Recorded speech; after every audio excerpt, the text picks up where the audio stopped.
or either in the name of special organizations who could cause trouble, because they might have a notion or they might really have a principle following upon why they behave like that, but the disturbance which they cause is there in the red corridor.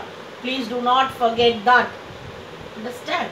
Such organizations are either banned or they see to it that they are not expanding, and they ask for a public surrender also.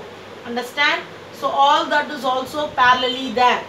Next, if you see registration or naturalization, the citizen has within 5 years after registration or naturalization being sentenced in the country to imprisonment for a term not less than 2 years.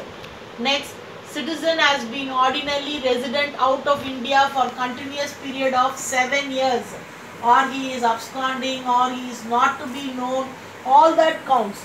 During that period has neither been at the time a student of any educational institution in the country outside India, or in service of the country in India, or an international organization of which India is a member, not registered annually in the prescribed manner at an Indian consulate, his intention to retain his citizenship of India. So all these activities clearly show that whether he is willing to have or hold the citizenship of India or not.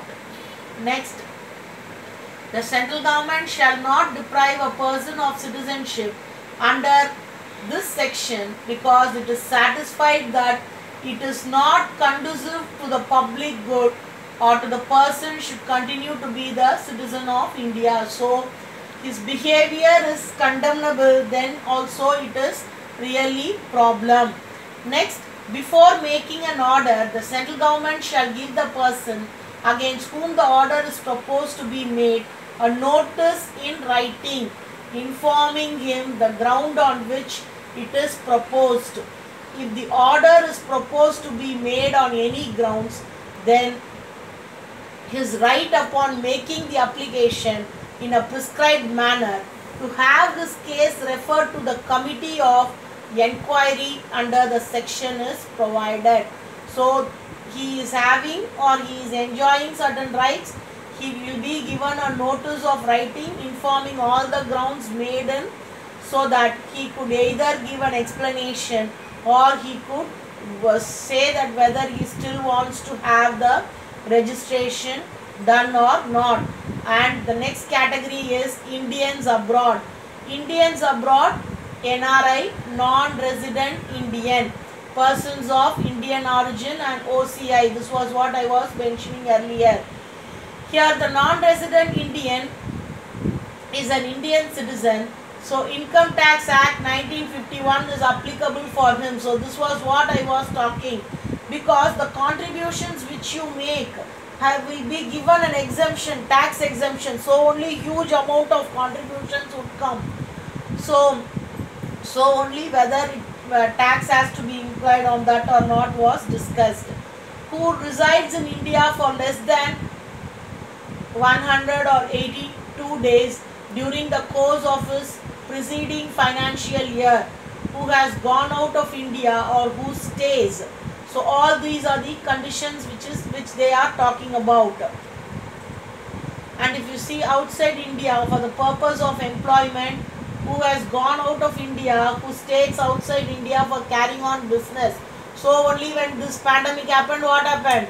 Everybody lost their job and they were flying to India back, because this is their nation, and when they lost their job they are not supposed to continue living there. So immediately they came. But people who are having citizenship there also, what they did, they came here. After there was relaxation, they went back there. So this opportunity was not there for many of them. Then only people understood that most of them living in the foreign nation, not alone in US, even in other nations, whether it is for a temporary working purpose or for a permanent stay. So both the list we saw during this pandemic period. Next, who has gone out of India, who stays outside India for any other purpose, indicating his intention to stay outside India for an uncertain period.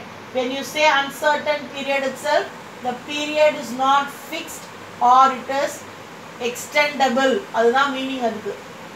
Next, if you see, NRI is defined under FEMA, FEMA in 1999 as a person resident outside India who is either a citizen of India or a person of Indian origin residing outside India, indirectly to mean a person who is not resident in India. Is a person, yes. Yes. One of my friends Sandhya says that she can't get into the class. She has not asked. She has not asked.